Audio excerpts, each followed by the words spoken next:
ॐ अज्ञानतिमिरान्धस्य ज्ञानाञ्जनशलाकया चक्षुरुन्मिलितं येन तस्मै श्रीगुरवे नमः। श्रीचैतन्यमनोभीष्टं स्थापितं येन भूतले स्वयं रूपकदा मह्यं ददाति स्वपदान्तिकं।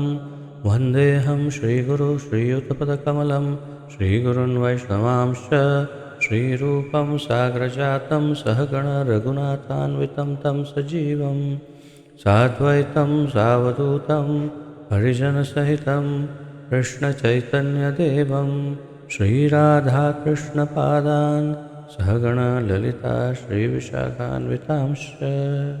हे कृष्ण करुणा सिन्धो दीनबन्धो जगत्पते गोपेश गोपिकान्त राधाकान्त नमोऽस्तु ते। तप्तकाञ्चन गौराङ्गी राधे वृन्दावनेश्वरी वृषभानुसुते देवी प्रणमामि हरिप्रिये। वाञ्छाकल्पतरुभ्यश्च कृपासिन्धुभ्य एव च पतितानां पावनेभ्यो वैष्णवेभ्यो नमो नमः। अनन्तकोटिवैष्णववृन्द की जय। नारायणं नमस्कृत्य नरं चैव नरोत्तमं देवीं सरस्वतीं व्यासं ततो जयमुदीरयेत्। शृण्वतां स्वकथा कृष्ण पुण्यश्रवणकीर्तनः हृद्यन्तस्थो यभद्राणि विद्युनोति सुहृत्सतां। नष्टप्रायेषु अभद्रेषु नित्यं भागवतसेवया भगवति उत्तमश्लोके भक्तिर्भवति नैष्ठिकी। ॐ नमो भगवते वासुदेवाय।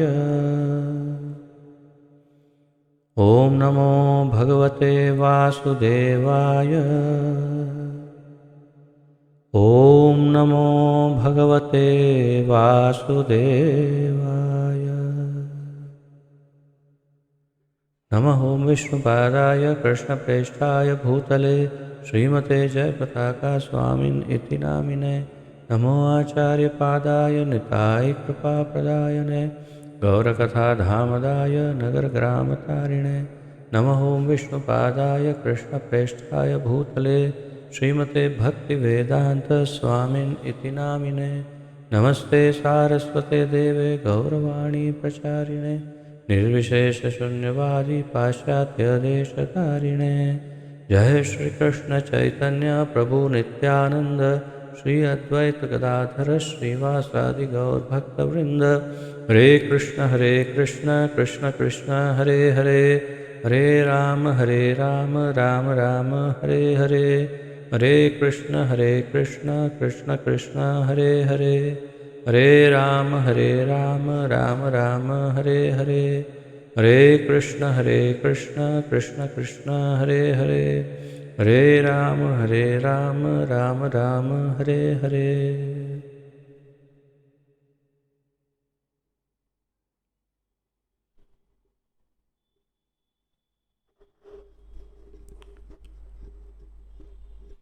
आज के इस अत्यंत पावन दिवस निर्जला एकादशी के दिन में आप सभी का स्वागत है।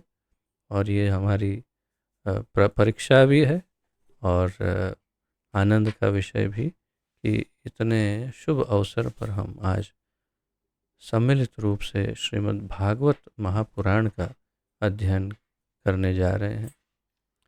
इस श्रीमद् भागवत महापुराण का आलेखन अर्थात अनुवाद तथा तात्पर्य हमारे इस्कॉन के संस्थापक आचार्य श्रीमद् अभय चरणारविंद भक्ति वेदांत स्वामी श्रील प्रभुपाद जी ने किया है। श्रील प्रभुपाद की जय। प्रथम स्कंद के द्वितीय अध्याय के 19 श्लोकों का अध्ययन हम कर चुके हैं और आप देख ही चुके हैं कि किस प्रकार ये सारे श्लोक श्रृंखला में अत्यंत महत्वपूर्ण है।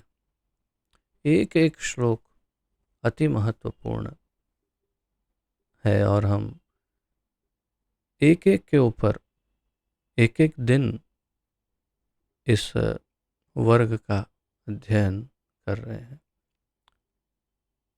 क्योंकि लगता है कि एक एक श्लोक के अंदर जो गहराई है और उसको जो हमारे पूर्ववर्ती आचार्यों तथा श्रील प्रभुपाद जी ने उजागर किया है, उसे देख करके हमें लगता है कि इसे हम किस प्रकार अ, छोड़ दें या तो उसको जल्दी जल्दी करें। इसलिए जितना हो सकता है हम उसकी गहराई में जा रहे हैं और उससे बहुत ही लाभ प्राप्त हो रहा है। ये आप सब भी इस बात का अनुमोदन करेंगे। तो आगे बढ़ते हैं। आज 20वां श्लोक है, परंतु 19वें श्लोक का एक पुनरावर्तन कर लेते हैं, तत्पश्चात आगे बढ़ते हैं। आप सब स्क्रीन पर श्लोक पढ़ पा रहे हैं।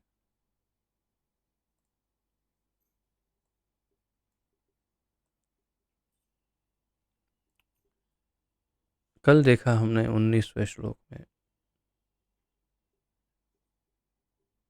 तदा रजस्तमो भावा कामलोभादयश्च ये चेत एतैरनाविद्धम स्थितम सत्वे प्रसीदति।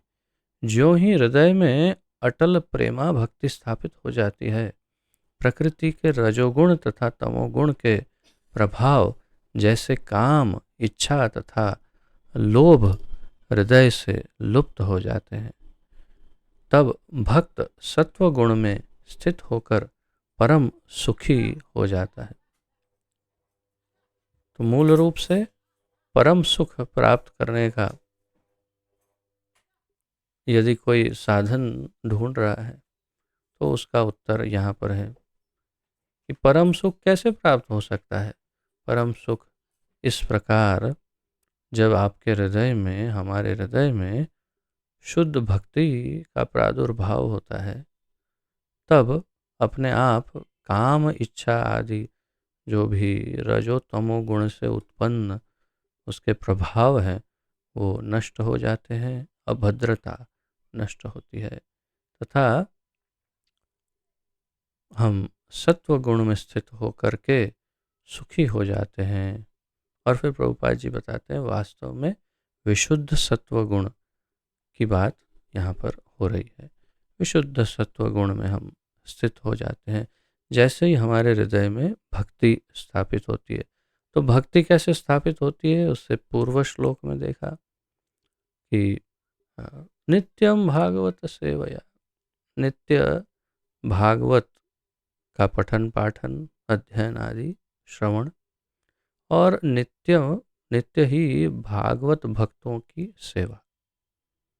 बस इससे भक्ति स्थापित होगी और भक्ति के द्वारा अभद्रता दूर होगी तथा परम सुख की प्राप्ति होगी। यदि सुखी होना है तो किसी भी प्रकार के भौतिक प्रयासों से कभी भी सुख प्राप्त नहीं हो सकता। अब आज के श्लोक का अध्ययन करते हैं।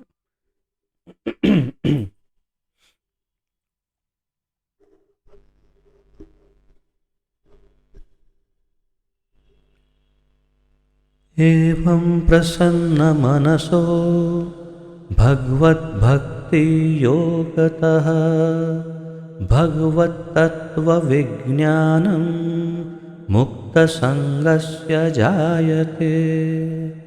एवं प्रसन्न मनसो भगवद्भक्ति योगतः भगवत्तत्त्वविज्ञानं मुक्तसंगस्य जायते।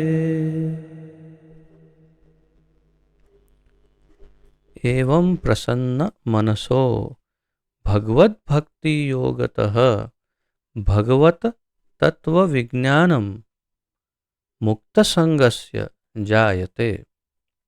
बड़ा सरल इसका अर्थ है, पढ़ते पढ़ते समझ में आने लगता है कि पूर्ववर्ती जो इससे पूर्व का श्लोक था 19, उसी के अनुसंधान में अब आगे कहा। तो इस प्रकार, एवं किस प्रकार, तो पूर्व श्लोक में हमने देखा कि जैसे ही हृदय में भक्ति स्थापित होती है, सुखी हो जाता है और प्रसन्न हो जाता है। तो इस प्रकार प्रसन्न मन होने के बाद शब्दार्थ देखते हैं। एवं इस प्रकार प्रसन्न स्फूर्त, अंग्रेजी में क्या अनुवाद किया है स्फूर्त प्रसन्न शब्द का?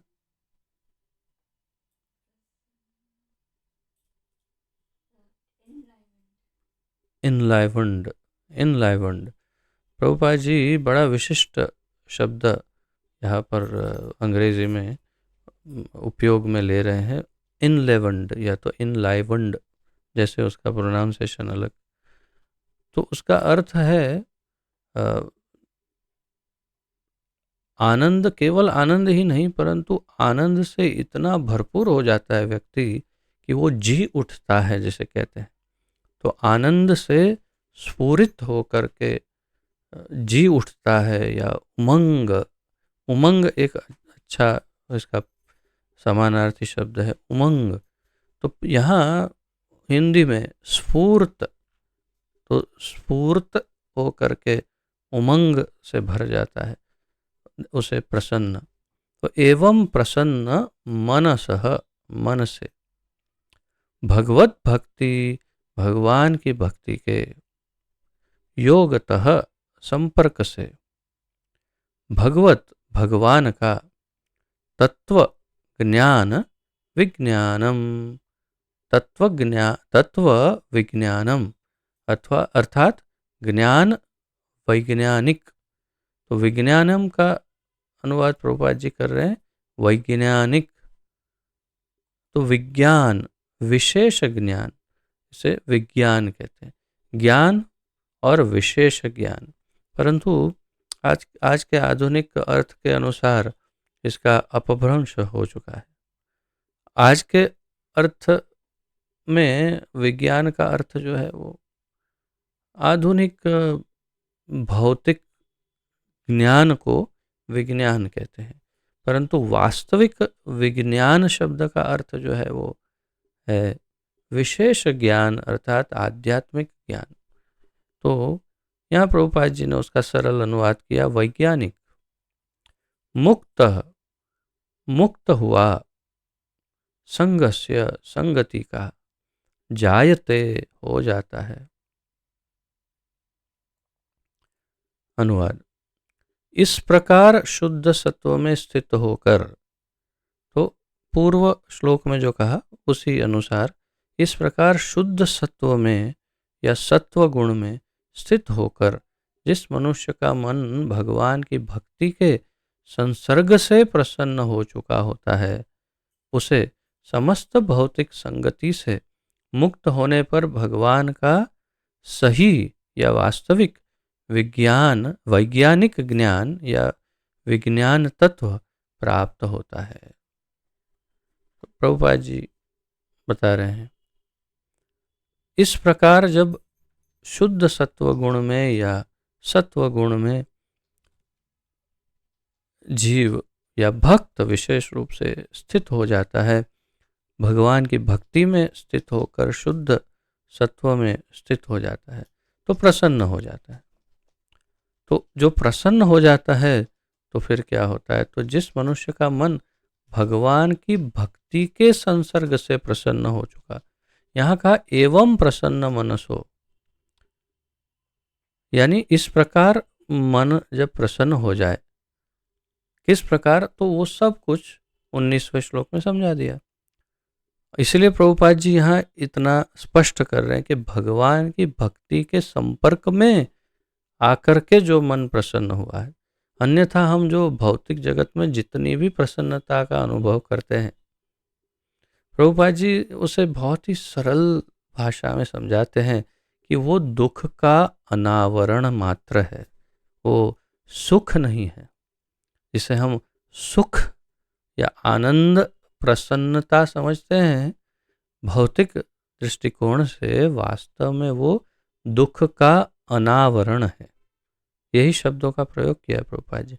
दुख का अनावरण यानी दुख कुछ समय के लिए थोड़ा सा दूर हुआ और जो रिलैक्सेशन या आराम या विश्राम की जो घड़ी है, उसको आप हम उसे हम सुख या प्रसन्नता समझ लेने की भूल करते हैं।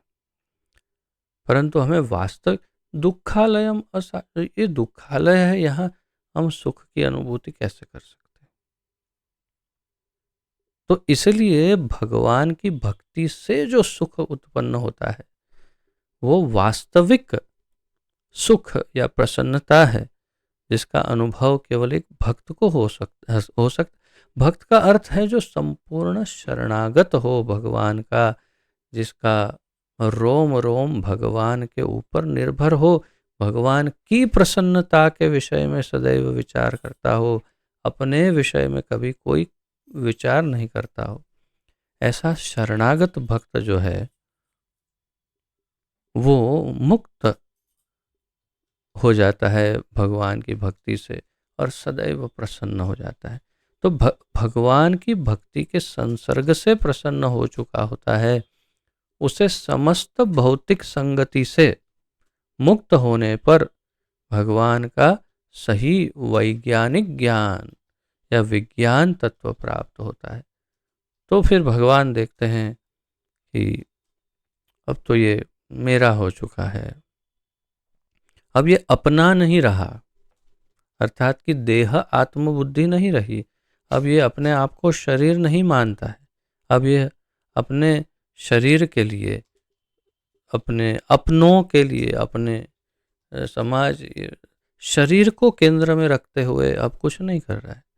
अब मेरे लिए जीवन जी रहा है, मेरा हो चुका है।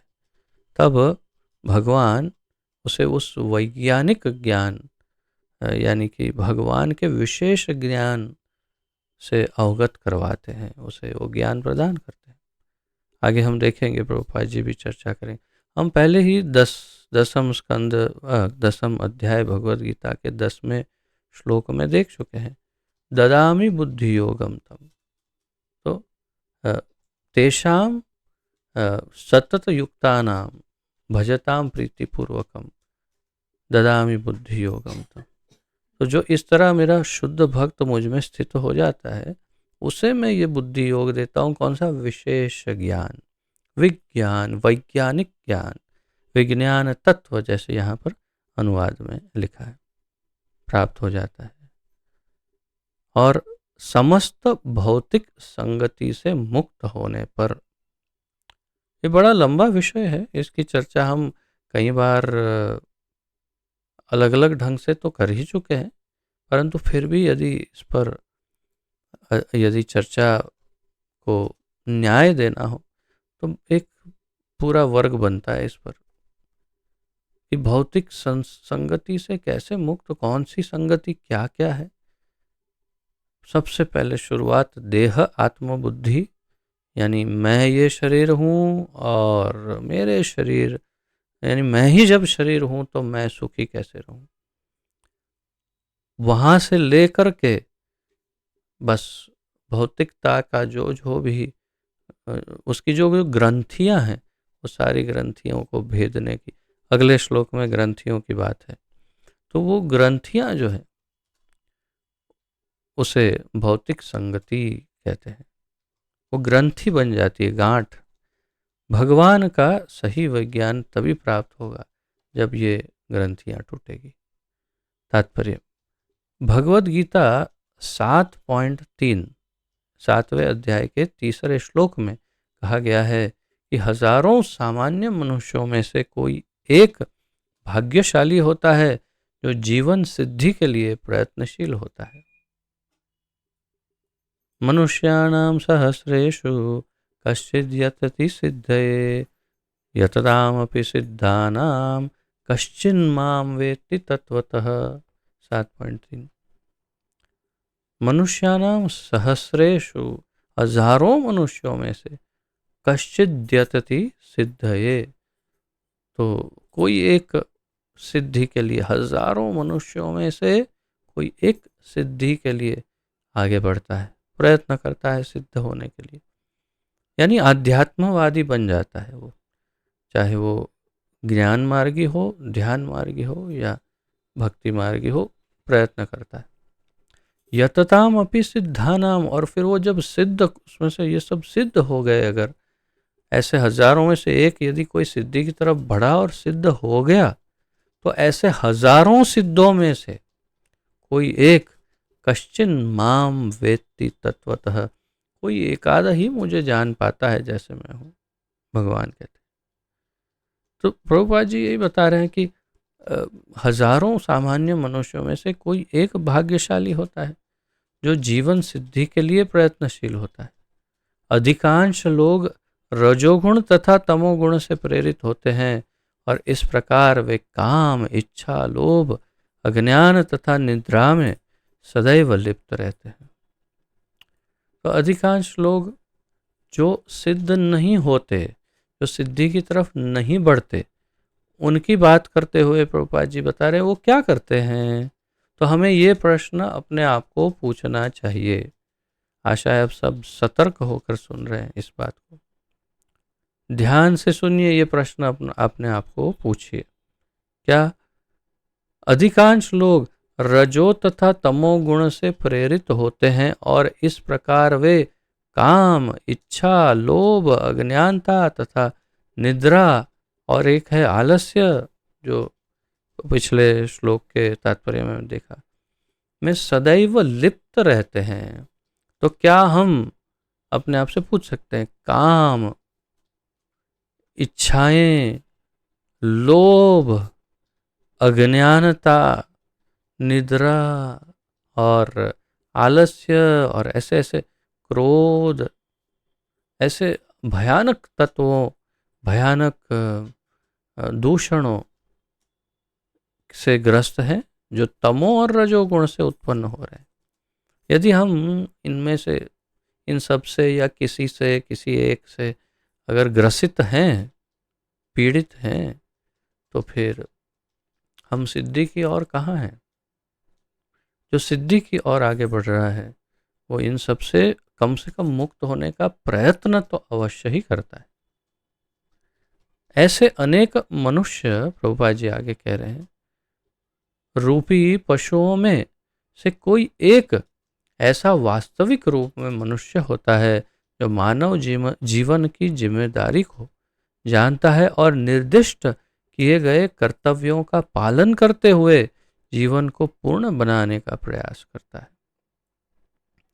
प्रभुपाद जी ने बहुत ही अधिक कटु और कठोर शब्दों में मनुष्यों को यहाँ पर प्रताड़ित किया है। बहुत ही कटु शब्द का उपयोग करके कहा कि भगवान ने उस श्लोक में नहीं कहा, अन्य जगह पर जो है कई बार कहा हो, लेकिन यहाँ प्रभुपाद जी कह रहे हैं ऐसे अनेक मनुष्य रूपी पशुओं, आहार, निद्रा, भय, मैथुनम च सामान्यम एतत् पशुभिर नराणाम। आहार, निद्रा, भय और मैथुन, ये चारों, यानी ये सब जिसमें ये काम, क्रोध, लोभ, ये मोह, मद, मत्सर, निद्रा, अज्ञान, इच्छा, ये सब दूषण जिनमें हैं, ये पशु ही तो हैं। जो सिद्धि की तरफ आगे नहीं बढ़ता, अथा तो ब्रह्म जिज्ञासा, जिसे ब्रह्म जिज्ञासा सताती नहीं कि मैं कौन हूँ वास्तव में, क्या मैं ये शरीर हूँ या नहीं हूँ, ये जिज्ञासा जिसे नहीं सताती, जो सदैव इन शारीरिक क्रियाओं के विषय में ही विचार करता रहता है, मैं, मेरा शरीर, मैं, मेरा शरीर, मैं, मेरा शरीर, और मेरे शरीर में ये हो रहा है, ये हो रहा है, ये हो रहा है, मेरे शरीर को आराम चाहिए, मेरे शरीर को ये चाहिए, मेरे शरीर, जो सदैव यही विचार करता रहता है वो पशु ही है।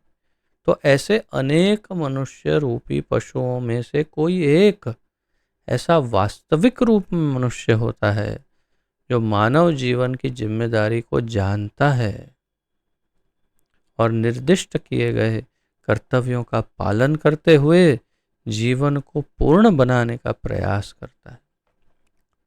तो कोई एक उसकी आंख खुल जाती है और वो उठ जाता है और प्रयास करने लगता है। यहाँ लिखा है प्रयास, प्रभुपाद जी लिखते हैं प्रयास करता है, प्रयास कम से कम करने लगता है इन दूषणों से मुक्त होने का। तो ये प्रयास ही बहुत महत्वपूर्ण है। हम यदि प्रयास कर रहे हैं तो उसका अर्थ है कि हम साधक हैं। साधक और सिद्ध, ये दोनों शब्दों में जो अंतर है उसका यहाँ पर ज्ञान प्राप्त हो रहा है। साधक यानी जो प्रयास कर रहा है उसे साधक कहते हैं, और जो प्रयास करके सिद्ध हो गया वो सिद्ध होता है। जीवन में इस प्रकार की सफलता प्राप्त किए हुए हजारों व्यक्तियों में से कोई एक व्यक्ति भगवान श्री कृष्ण के विषय में वैज्ञानिक ढंग से जान सकता है। तो यततामपि सिद्धानाम कश्चिन माम वेत्ति तत्वतः। वेत्ति तत्वतः, जानता है तत्वतः, मेरा तत्व जान पाता है, भगवान कहते हैं। और उस तत्व को, उस तत्व ज्ञान को यहाँ विज्ञान कहा, तत्व विज्ञानम।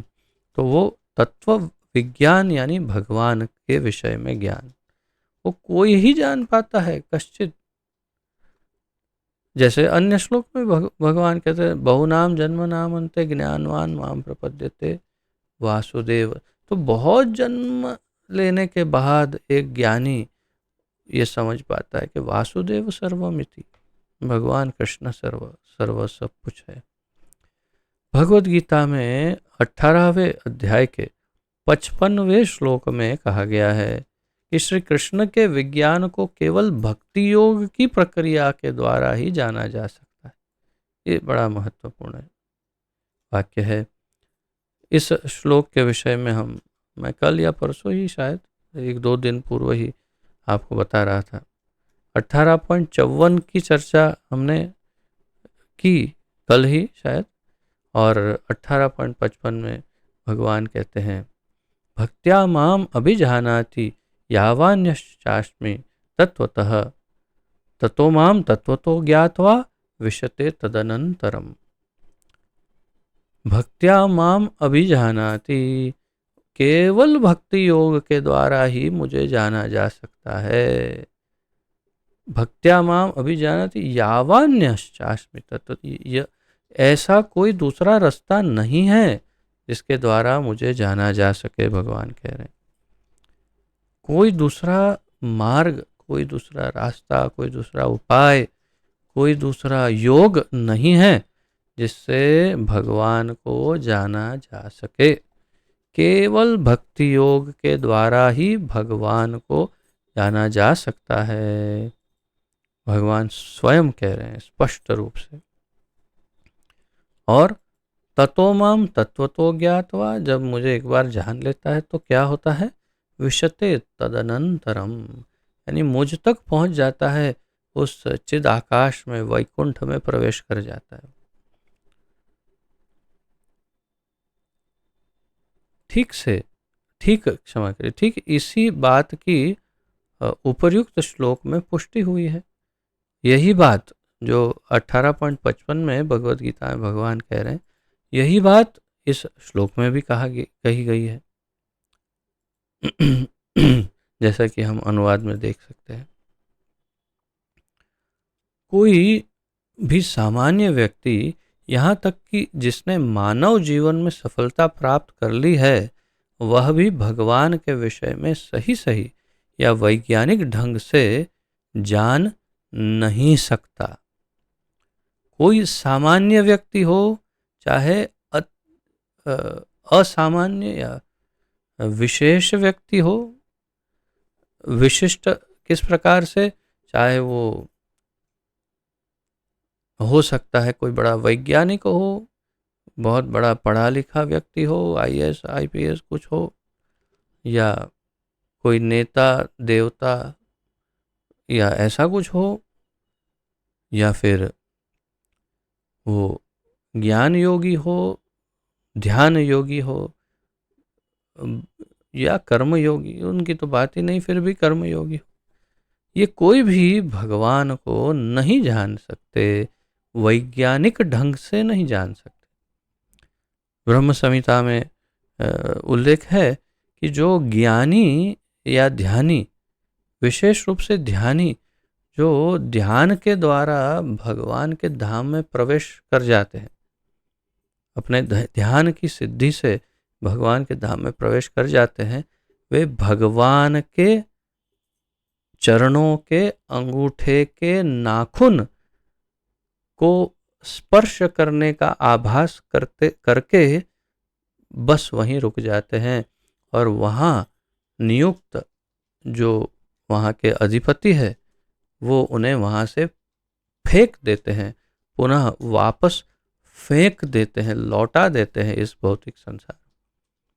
यानी कोई ध्यान योग से सिद्ध हो जाए तो वो सिद्धि की जो सबसे श्रेष्ठ या चरम सीमा है, उस सीमा पर पहुंचने पर भगवान के चरणों के नाखून तक बस उसको देखकर वापस लौट जाना पड़ता है उसे, वो आगे प्रवेश नहीं, भगवान के धाम में, भगवान की लीलाओं में प्रवेश नहीं कर सकता। तो यहाँ तक कि जिसने मानव जीवन में सफलता प्राप्त कर ली, यानी सिद्ध हो, वो भी भगवान के विषय में यदि वो भक्ति योगी नहीं, यदि वो भक्त नहीं, भगवान का प्रेमी नहीं, तो भगवान को वैज्ञानिक ढंग से सही योग्य रूप से नहीं समझ पाता।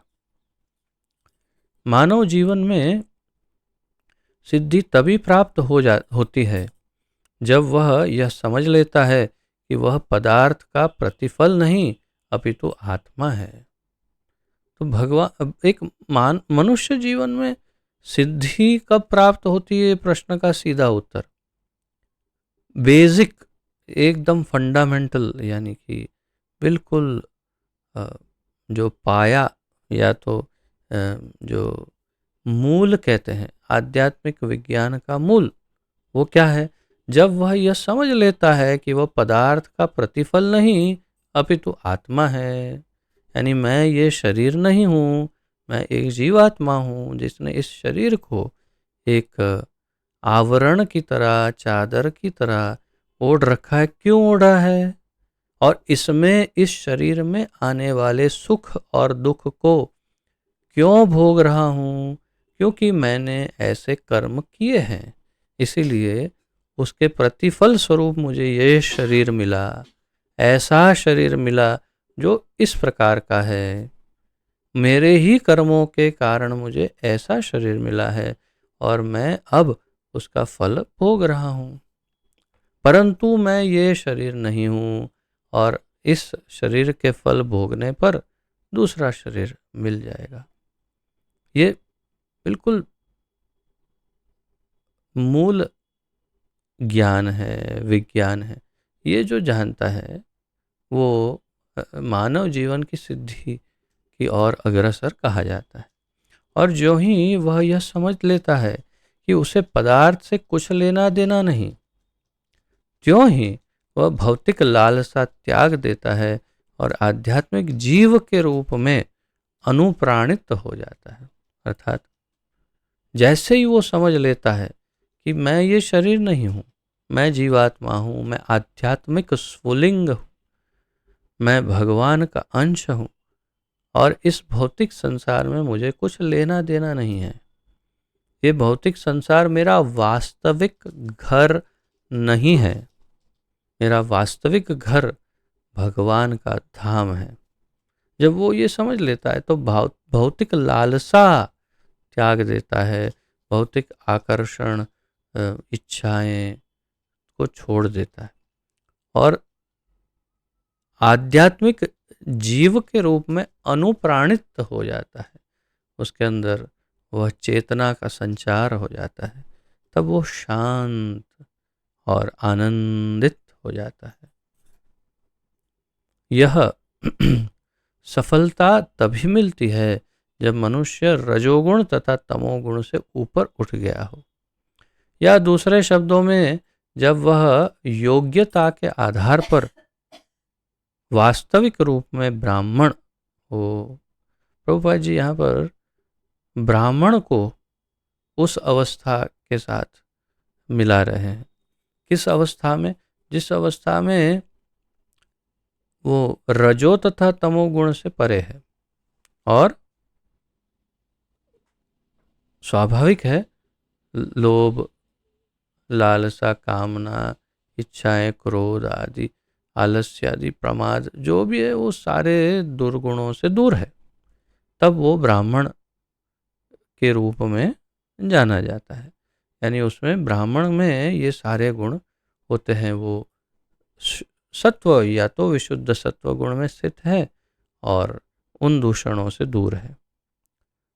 ब्राह्मण शब्द सत्व गुण का प्रतीक है। तो ब्राह्मण शब्द, ये अच्छा महत्वपूर्ण पॉइंट है। ब्राह्मण ये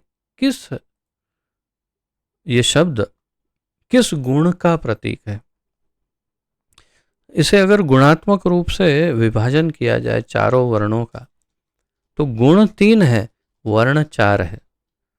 तो आचार्यों के मत अनुसार, प्रभुपाद जी के मत अनुसार, ब्राह्मण सत्व गुण का प्रतीक है, क्षत्रिय रजोगुण का प्रतीक है, वैश्य रजो तथा तमोगुण का प्रतीक है, और शूद्र केवल तमोगुण का प्रतीक है।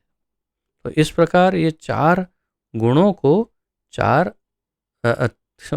3 गुणों को 4 वर्णों से उसकी तुलना की गई है और प्रतीक बताया है कि ब्राह्मण यानी सत्व इत्यादि, जैसे हमने अभी बताया।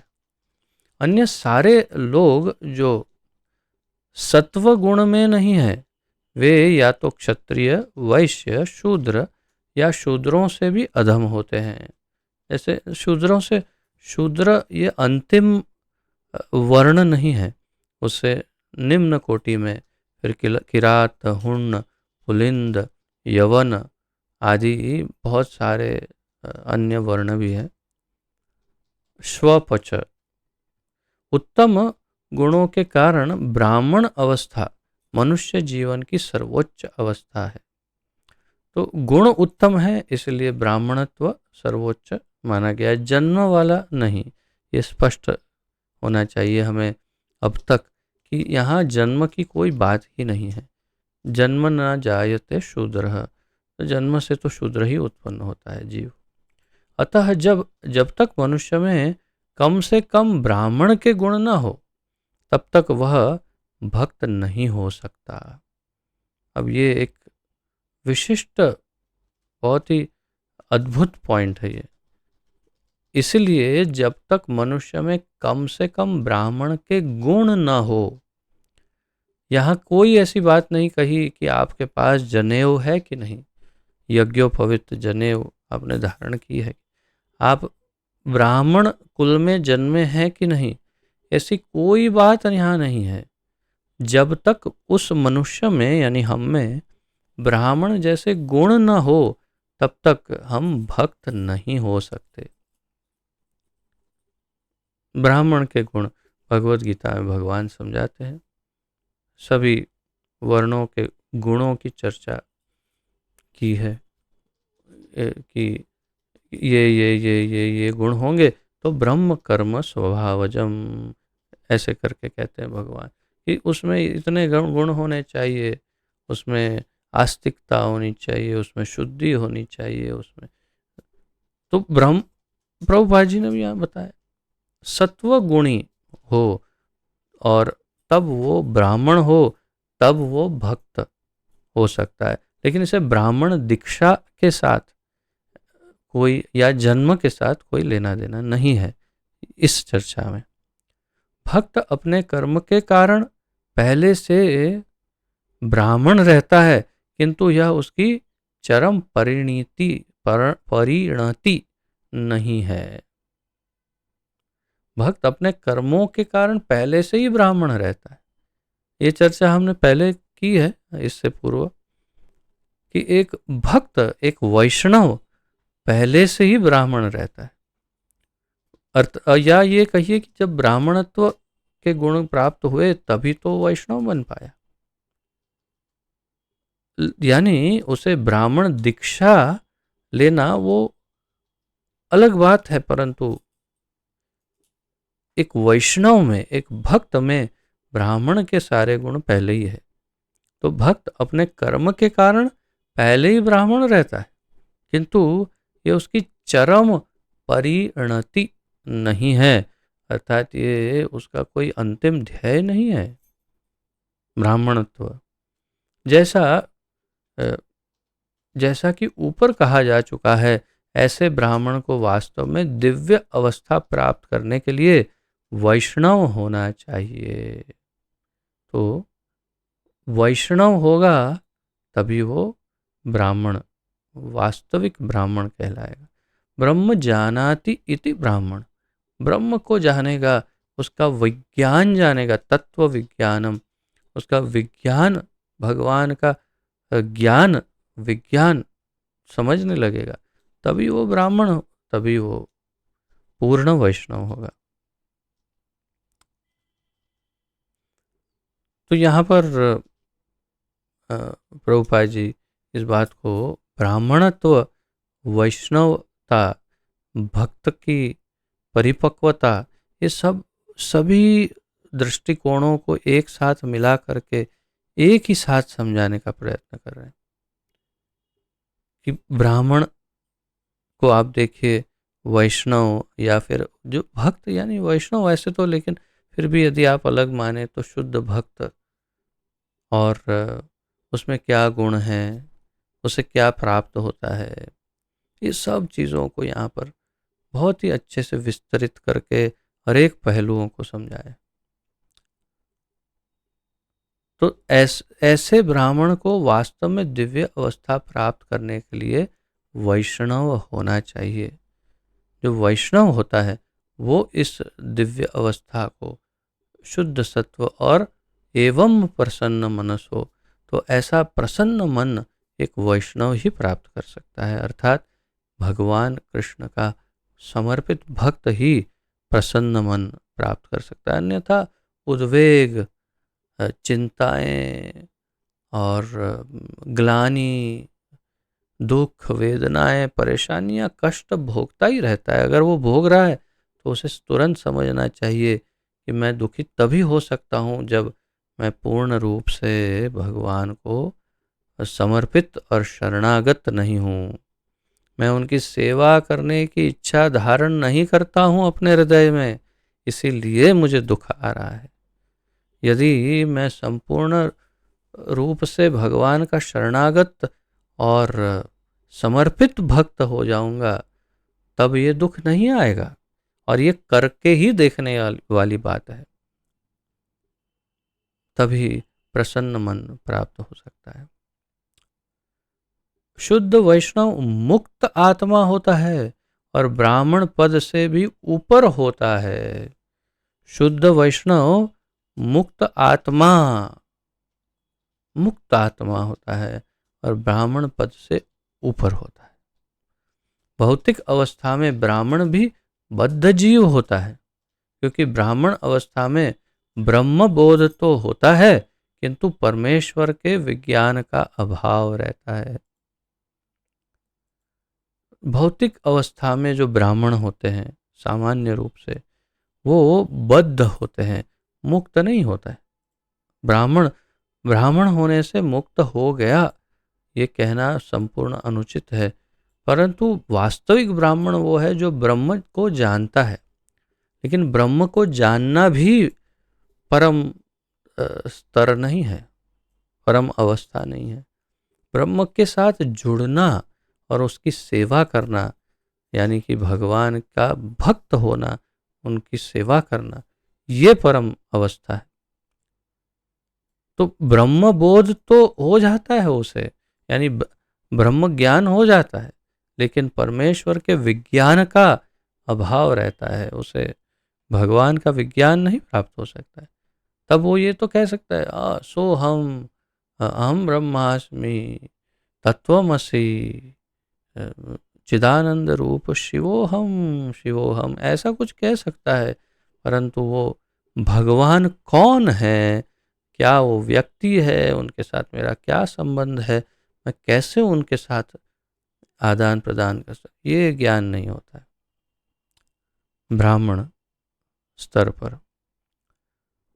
इसे वो कथा स्मरण हो रही है। भागवत के 10वें स्कंद में जो ब्राह्मण और ब्राह्मण पत्नियों के साथ भगवान का आदान प्रदान है, यहाँ पर वृंदावन में बिल्कुल हमारे घर से एकदम करीब, सबसे करीब वो लीला स्थान है जो भात्रोण बिहारी उसे कहते हैं, उस स्थान को, जहाँ पर भगवान बलराम जी के साथ अपने मित्रों के साथ गौचारण पे निकले थे और वहाँ ब्राह्मण यज्ञ कर रहे थे।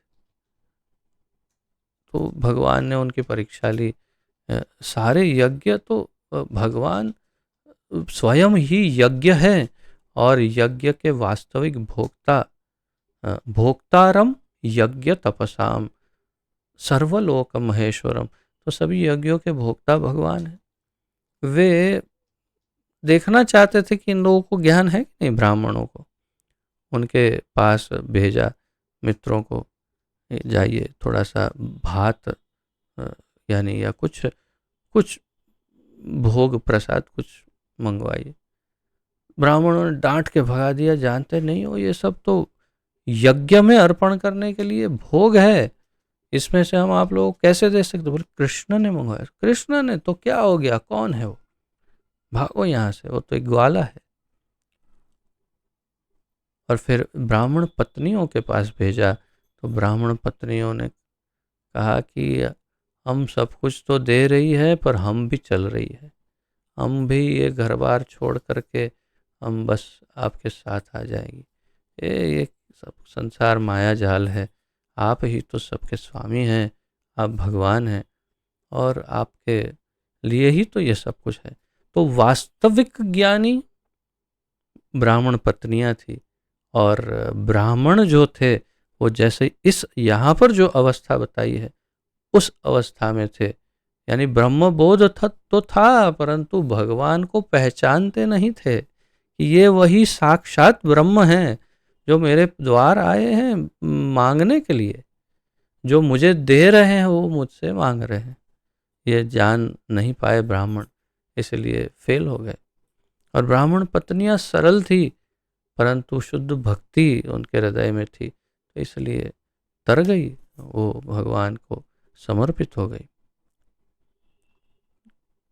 मनुष्य को ब्राह्मण अवस्था को पार करके वसुदेव अवस्था प्राप्त करनी होती है ताकि वह भगवान कृष्ण को समझ सके। ये एक विशिष्ट अवस्था है आध्यात्मिक, जिसको हमें प्राप्त करना होता है, प्रभुपाद जी कह रहे हैं। यानी ब्राह्मणत्व वो अंतिम स्तर निश्चित रूप से नहीं है।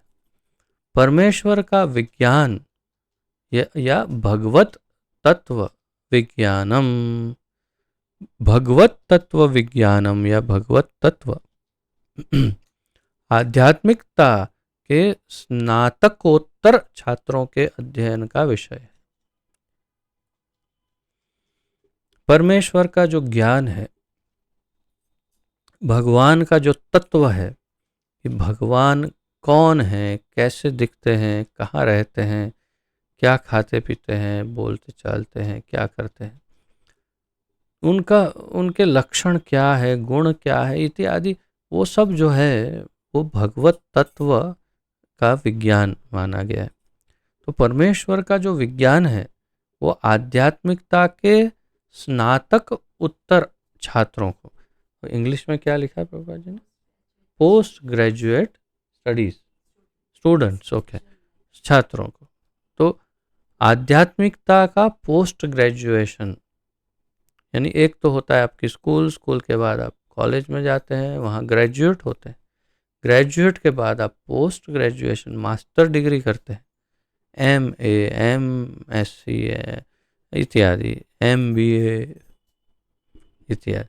तो मास्टर स्नातक उत्तर छात्र के अध्ययन का विषय है। यानी जो ग्रेजुएशन है, स्नातकता है, वो तो है ब्रह्म ज्ञान, परंतु स्नातकोत्तर ज्ञान क्या है, भगवत तत्व विज्ञानम, यानी भगवान के विषय में ज्ञान। मूर्ख या अल्पज्ञ लोग परमेश्वर को नहीं जान पाते, अवजानन्ति मां मूढ़ा मानुषिम तनुमाश्रितम। मूर्ख लोग मुझे नहीं जान पाते, भगवान भी कहते हैं। इसलिए वे अपनी अपनी सनक के अनुसार कृष्ण की व्याख्या करते हैं। ये शब्द हिंदी में तो काफ़ी भारी है, सनक।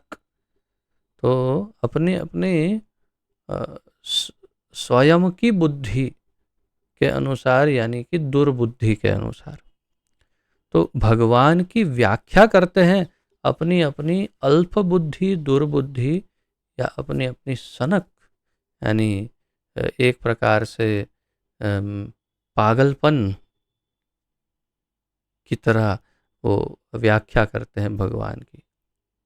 और कृष्ण को कभी महान व्यक्ति, कभी अभिनेता, कभी छलिया, कभी बहुत बड़ा विज्ञानी, कभी बहुत बड़ा राजनीतिज्ञ, कभी कुछ ना कुछ बोलते हैं उनको। इसीलिए भगवान कहते हैं अवजानन्ति मां मूढ़ा। किंतु तथ्य यह है कि ब्राह्मण अवस्था प्राप्त करने पर भी भौतिक गुणों के कल्मश से मुक्त हुए बिना कोई भगवान के विज्ञान को नहीं समझ पाता। तो तथ्य क्या है, मूल सार क्या है? तथ्य ये है, यानी इस श्लोक का सार है कि ब्राह्मण अवस्था प्राप्त करने पर भी भौतिक गुण के जो दूषण है, प्रदूषण है भौतिक गुणों के, यही जो काम, क्रोध, लोभ, मोह, मत्सर, ये उससे मुक्त हुए बिना कोई, यानी ब्राह्मण हो गया लेकिन उनमें यदि ये दुर्गुण है तो भगवान के विज्ञान को नहीं समझ पाता। भगवत तत्व विज्ञानम इसको नहीं समझ पाता। अर्थात हमारा प्रयास क्या होना चाहिए, इससे हमें क्या सीख मिल रही है, इस श्लोक का सार क्या है? आज वृंदावन परिक्रमा हम कर रहे थे तो मेरी पत्नी मुझे बता रही थी कि हर एक श्लोक का एक सार हमें प्रस्तुत करना चाहिए, या तो निष्कर्ष निकाल करके देखना चाहिए। तो इस श्लोक का सार क्या निकल रहा है? इस श्लोक का सार निकल रहा है कि हम भगवत तत्व विज्ञान को तब तक नहीं समझ पाएंगे जब तक काम, क्रोध, लोभ, मोह, मत्सर, यहाँ जो जो आलस्य, प्रमाद आदि जो भी दुर्गुण हैं, ये अगर हम में होंगे तो हम भगवत तत्व के विज्ञान को नहीं समझ पाएंगे। ये सार है, तो इसे हम मार्क कर लेते हैं।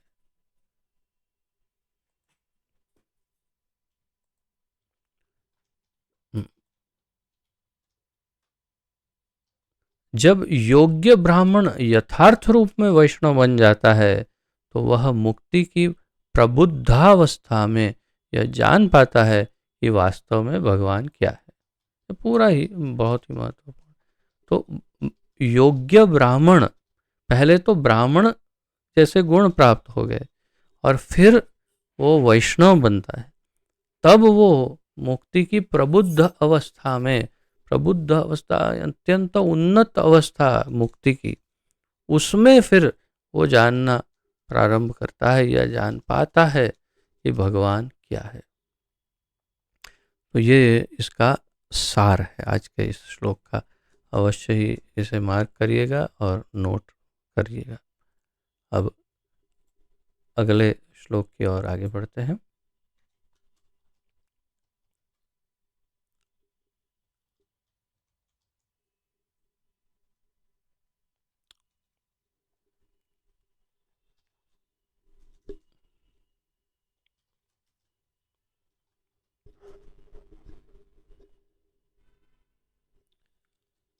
भिद्यते हृदयग्रन्थिश्छिद्यन्ते सर्वसंशयाः क्षीयन्ते चास्य कर्माणि द्रष्ट एवात्मनीश्वरे। भिद्यते हृदयग्रन्थिश्छिद्यन्ते सर्वसंशयाः क्षीयन्ते चास्य कर्माणि द्रष्ट एवात्मनीश्वरे।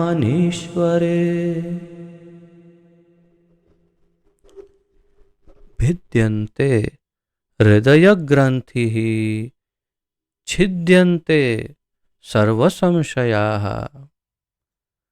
क्षीयन्ते चास्य कर्माणि दृष्ट एवात्मनीश्वरे। शब्दार्थ: भिद्यते, भिद जाती है, भेदन हो जाता है, अर्थात उसके पार निकल जाते हैं। कोई वस्तु है, उसके पार निकल जाते हैं, भेद देना बोलते हैं उसे हिंदी में, अर्थात उसके आर पार निकल जाना। तो भिद्यते, भिद जाती है, हृदय ग्रंथि ही, हृदय की गांठें, हृदय ग्रंथि, हृदय की गांठ। तो आप बोलेंगे क्या बात है, ये तो मेडिकल सॉल्यूशन मिल गया। अगर हृदय के अंदर क्लॉट है, अगर गांठें हैं या ब्लॉकेज है, तो बिल्कुल सत्य है, आप सही समझ रहे हैं। क्योंकि वास्तविक ब्लॉक, जो शारीरिक ब्लॉक है, उसका कारण ये ग्रंथि है। ये ग्रंथि के कारण तो वो ग्रंथि उत्पन्न हुई है, उसी से ये ग्रंथि उत्पन्न हुई। तो पहले ये ब्लॉक निकालिए, जब ये ब्लॉक निकल जाएगा तो वो ब्लॉक भी खुल जाएगा। क्लॉट ब्लॉक अगर है तो खुल जाएगा, और या पहले ही ये ग्रंथि खुल गई तो ब्लॉक नहीं होंगे। भिद्यन्ते, भिद जाती है, हृदय ग्रंथि ही, हृदय की ग्रंथि। आगे हम समझेंगे कि क्या है ये ग्रंथियां। छिद्यन्ते, खंड खंड हो जाते हैं।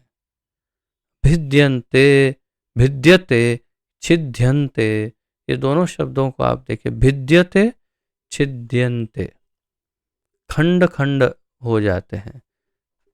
छिंदन्ति, छिंदन्ति यानी उसको टुकड़े टुकड़े कर देना। तो भिद्यते, भेद करके पार निकलना, छिद्यन्ते यानी टुकड़े टुकड़े कर देना। सर्व, सभी, संशयाः, सभी प्रकार के संशय, भ्रम, संदेह, शंकाएं, उसका निवारण हो जाता है, टूट जाते हैं। क्षीयन्ते, समाप्त हो जाते हैं। तीसरा शब्द, तो ये इसके नोट आप बना सकते हैं। भिद्यते, छिद्यन्ते और क्षीयन्ते, समाप्त हो जाते हैं। क्षीयन्ते यानी द एंड, समाप्त हो जाना, या क्षय हो जाना यानी नाश हो जाना। क्षय, क्षय धातु से क्षीयन्ते आया है। क्षय होना यानी नाश हो जाना, धीरे धीरे धीरे धीरे समाप्त हो जाना। अंग्रेजी में प्रभुपाद जी लिख रहे हैं टर्मिनेट होना। च तथा अस्य, उसकी, कर्माणि, सकाम कर्मों की श्रृंखला, दृष्टे, देखने के पश्चात, एवं निश्चय ही, आत्मनि, स्वयं आत्मा को, ईश्वरे, प्रधान या स्वामी में। अर्थात इस प्रकार क्या होता है, हम अनुवाद में देखेंगे, परंतु शब्दों में देखिए। कर्माणि का अनुवाद प्रभुपाद जी ने किया है सकाम कर्मों की श्रृंखला। श्रृंखला यानी कर्म, कर्माणि, अनंत कर्मों की श्रृंखला, उसकी बात है।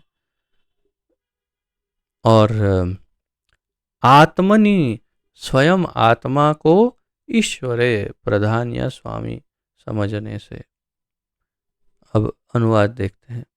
इस प्रकार हृदय की गांठ भिद जाती है और सारे संशय छिन्न भिन्न हो जाते हैं जब मनुष्य आत्मा को स्वामी के रूप में देखता है। तो सकाम कर्मों की श्रृंखला समाप्त हो जाती है। यहाँ पर तीनों शब्दों का समावेश, गांठें भिद जाती है, भिद्यन्ते भिद्यते, सारे संशय छिन्न भिन्न हो जाते, छिद्यन्ते, और श्रृंखला समाप्त हो जाती है, यानी क्षीयन्ते। कैसे इसका प्रयोग हुआ है? इस प्रकार हृदय की गांठ भिद जाती है। हृदय की गांठें उसको पार कर सकते हैं। कैसे पार कर सकते हैं? इस प्रकार। इस प्रकार किस प्रकार? जो पूर्ववर्ती श्लोकों में हमने देखा कि किस प्रकार भक्ति प्राप्त होने से क्या क्या होता है, वो सारा सब कुछ। कैसे? नित्यम भागवत सेवया, वैसे धीरे धीरे भक्ति मिली, भक्ति से प्रसन्न चित्त हुआ, वो सत्व में, विशुद्ध सत्व में स्थित हुआ, और उसके सारे दुर्गुण सब नष्ट हुए, हृदय एकदम साफ हो गया। और इस प्रकार हृदय की गांठ भिद जाती है, ग्रंथियां का भेदन हो जाता है, और सारे संशय और उसके हृदय में जो भी शंकाएं होती है, शंकाएं, कुशंकाएं, वो सब छिन्न भिन्न हो जाती है। सब जवाब मिल जाते हैं उसे। ये क्या है, ये ऐसा क्यों होता है, ऐसा क्यों हुआ, ये सबके उत्तर मिल जाते हैं। जब मनुष्य आत्मा को स्वामी के रूप में देखता है, इसे हम तात्पर्य में समझेंगे, तो सकाम कर्मों की श्रृंखला समाप्त हो जाती है। जो सकाम कर्म है उनकी जो श्रृंखला है वो समाप्त हो जाती है। अर्थात मेरे लिए करना, मुझे भोगना, मैं भोगी हूँ, ईश्वरो हम अहम भोगी, सिद्धो हम बलवान सुखी, ये जो भाव है वो समाप्त हो जाता है। और पहले के जो पूर्ववर्ती जो कर्मों की श्रृंखला है वो, और अब करने वाला जो कर्म है वो सब नष्ट हो जाता है। तात्पर्य, भगवान का वैज्ञानिक ज्ञान प्राप्त करने का अर्थ है उसी के साथ ही साथ अपने आप को भी देखना। तो यहाँ पर जो कहा कि आत्मनि ईश्वरे, तो अपने मनुष्य आत्मा को स्वामी के रूप में देखता है, तो उसका अर्थ भगवान नहीं है। वास्तव में मैं यानी जीवात्मा, मैं मूल हूँ, ऐसा कहना चाहते हैं। यानी कि मैं शरीर नहीं हूँ, मैं मूल हूँ। मुझे इस शरीर का ध्यान नहीं, मुझे अपना ध्यान होना चाहिए कि मैं ये शरीर छोड़ूंगा तो मेरा क्या होगा, उस बात का विचार और उस बात के लिए जीवन जीना। तो भगवान का वैज्ञानिक ज्ञान प्राप्त करने का अर्थ है उसी के साथ ही साथ, यानी भगवान के विषय में जानते हुए अपने आप को भी देखना कि मैं जीवात्मा हूँ और जीवेर स्वरूप है कृष्णेर नित्य दास। मैं भगवान का नित्य दास तत्व हूँ, मैं भगवान का सेवक हूँ, मैं भगवान को प्रसन्न करूँ, यही मेरे जीवन का एकमात्र ध्येय होना चाहिए।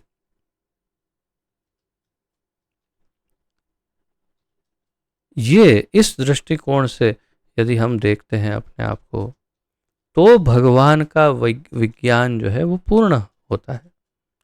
जहाँ तक आत्मा रूप में जीव की पहचान की बात है, उसके संबंध में अनेक कल्पनाएं एवं भ्रांतियां हैं। तो जो भगवद गीता का अध्ययन नहीं करते,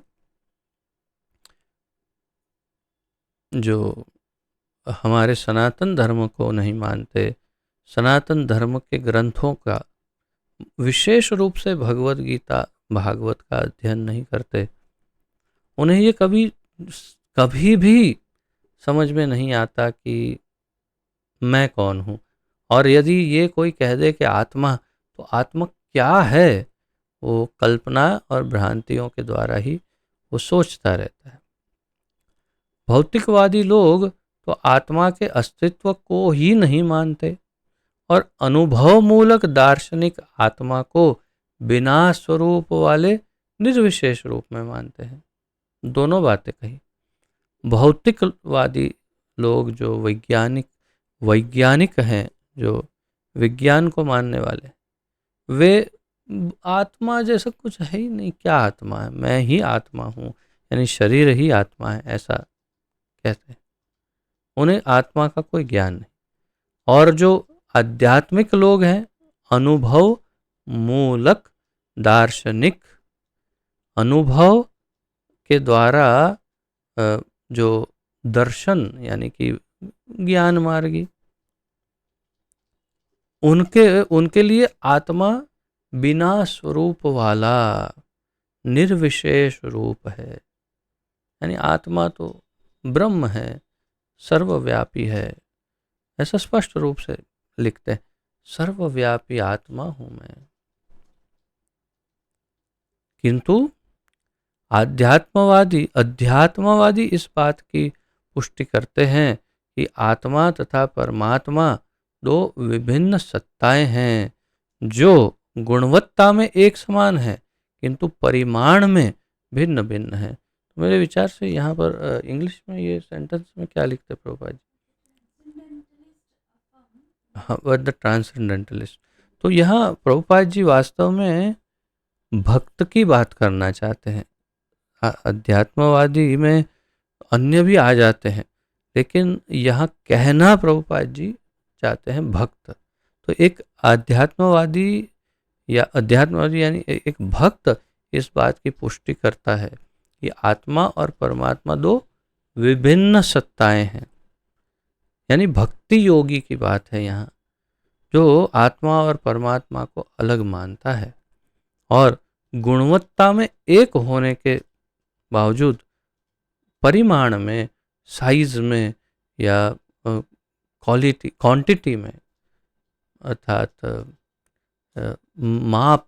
परिमाण माप में अलग है। तत्व एक है। वही समुद्र और उसके जल का उदाहरण कि पूरा समुद्र, उसका कहीं भी टेस्टिंग करो एक ही तत्व है, और इतना सा उसमें से जल ले लिया, उसका टेस्टिंग करो एक ही तत्व है। लेकिन इतने जल में बड़े बड़े जहाज, बड़ी बड़ी मछलियां, ये वो नहीं चल सकते। भले ही वही तत्व है तो भी परिमाण में भेद है, माप अलग है। बहुत से अन्य सिद्धांत भी हैं, किंतु जब भक्ति योग की विधि से कृष्ण का यथार्थ साक्षात्कार हो जाता है तो ये भिन्न भिन्न कल्पनाएं दूर हो जाती है। तो अन्य सिद्धांत भी बहुत सारे हैं, परंतु भक्ति योग की विधि से कृष्ण का यथार्थ साक्षात्कार हो जाता है। भक्त्या माम अभिजानाति भक्त्या त्वनन्या शक्य अहम एवं विदुर्जुन। 11वें अध्याय के 54वें श्लोक में, हाँ 11.54 में भगवान कहते हैं भगवद गीता के, भक्त्या त्वनन्या शक्य अहम एवं विदुर्जुन। भक्ति के बिना मैं जैसा हूं तत्वतः वैसा समझना संभव ही नहीं है। तो जब प्रभुपाद जी कह रहे, जब भक्ति योग की विधि से कृष्ण का यथार्थ साक्षात्कार हो जाता है तो ये भिन्न भिन्न कल्पनाएं अपने आप दूर हो जाती है। मेरा अपना स्वयं का बिल्कुल बहुत ही स्पष्ट अनुभव है। मैं आपको पहले भी बता चुका हूं कि कृष्ण भावनामृत संघ, विशेष अंतरराष्ट्रीय कृष्ण भावनामृत संघ यानी इस्कॉन से जुड़ने के पूर्व मैं अनेक आध्यात्मिक स्फुलिंगों से पार होता हुआ यहाँ तक पहुँचा। अनेक संप्रदायों, जिसे धर्म कहते हैं, या संप्रदायों से होता हुआ अनेक योग की पद्धतियों से पार होता हुआ मैं यहाँ आया। उसमें ज्ञान मार्ग में, ध्यान में तो खैर कोई ज्ञान नहीं है भगवान का, परंतु ध्यान योग में विशेष रूप से, क्षमा करिए, ज्ञान योग में जो कल्पनाएं हैं भगवान की, भगवत तत्व की, उन सभी तत्व, इन सभी कल्पनाओं में कोई तथ्य प्राप्त नहीं होता। निश्चितता तो कहीं कहीं भी दूर दूर तक नहीं है कि भगवान ये है। दूर दूर तक कोई निश्चितता नहीं कि भगवान क्या है। परंतु भक्ति योग में जैसे ही प्रविष्ट हुआ मैं, विशेष रूप से इस्कॉन में, तो पहले ही दिन स्पष्ट रूप से बता दिया ये भगवान है, इनके अंदर ये गुण है, इनकी ये विशेषता है, उनके अंदर ये लक्षण है, और यहाँ रहते हैं, ऐसे दिखते हैं, ऐसा खाते हैं, ऐसे पीते हैं, ये करते वो करते। तत्व उनका क्या है, हमारा तत्व क्या है, हमारा क्या संबंध है, ये सब कुछ स्पष्ट हो गया। और सारे ये जो जैसे यहाँ पर बहुत स्पष्ट रूप से इस श्लोक में कहा ना कि छिन्द्यन्ते सर्व संशयाः, छिद्यन्ते छिद्यन्ते सर्व संशयाः, सभी संशय दूर हो जाते हैं। प्रभुपाद जी ये कह रहे हैं, मेरे सारे जो भी डाउट थे वो तुरंत क्लियर हो गए। आप सभी का भी यही अनुभव रहा होगा। डाउट नहीं हो तो भी अब डाउट आएगा ही नहीं, क्योंकि आंसर है हमारे पास। और जिनके मेरी तरह पहले बहुत सारा कचरा भरा था यहाँ वहाँ का, तो वो सब एक एक ही झटके में, जैसे कहते हैं, बिल्कुल एकदम साफ हो गया, सारे संशय दूर हो गए। प्रभुपाद जी यही कह रहे हैं, भिन्न भिन्न कल्पनाएं दूर हो जाती है। श्री कृष्ण सूर्य के समान हैं और परम सत्य विषयक भौतिकवादी तर्क वितर्क गहनतम अर्धरात्रि के समान है। कृष्ण सूर्य के समान है और परम सत्य के विषयक भौतिकवादी तर्क वितर्क। परम सत्य क्या है, पर ब्रह्म क्या है, ब्रह्म क्या है, इसके विषय में जो भी तर्क वितर्क और अन्य ज्ञान है, वो सब गहनतम, अत्यंत गहरे काले अंधकार की रात्रि के समान है। परंतु ज्यों ही हृदय में कृष्ण रूपी सूर्य उदित होता है, त्यों ही परम सत्य तथा जीवात्मा संबंधी भौतिक कल्पनाओं का अंधकार दूर हो जाता है। इसका एक चैतन्य चरितामृत मध्य लीला में 22वें अध्याय के 31वें श्लोक में श्लोक है, कृष्ण सूर्य सम माया हय अंधकार। यहाँ कृष्ण तहाँ नाही मायार अधिकार। कृष्ण सूर्य सम, कृष्ण सूर्य समान है और माया है अंधकार, माया अंधकार है। तो ये सारा जो ज्ञान है, भौतिक कल्पनाएं, जैसे प्रभुपाद जी कह रहे हैं, वो सब माया का अंधकार ही है। परंतु यहाँ कृष्ण, यहाँ सूर्य, जहाँ सूर्य है वहाँ अंधकार हो सकता है? कभी नहीं हो सकता। तो जहाँ सूर्य है यहाँ कृष्ण, तहाँ मायार नाही अधिकार, ना ही मायार अधिकार तहाँ, वहाँ पर माया का अधिकार नहीं है। चैतन्य चरितामृत मध्य लीला 22.31।